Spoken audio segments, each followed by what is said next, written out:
Ah, I love this one. This is recent files. This is a way that you've been working on things. You want to quickly get access to the things that you've been working on or something that previously that you worked on, and you want to get access to it very quickly. And this is the R command. And I'm going to use this a lot today. So I'm going to hit the R key.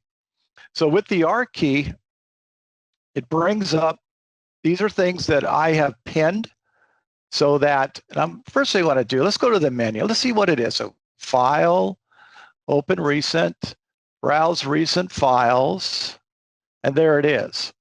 So by you hitting the R, as I said, it puts that right up right away, and you've got access to things that you've worked on. And I've pinned these because I'm going to be using these. And then if you don't pin it, there'll just be a whole bunch more stuff down here. And you can pin it if you want, or you can remove it. Another nice thing I want to show is you pull down this corner here. You see these two little chevrons here. Pull that open. And now you can open it as a read-only open. Right now it's already resolved, but you can do unresolved or resolved. If you have different configurations, you can pull that down. I don't have that. And your display states, and we're going to talk about display states as well. So that's the R key, very handy.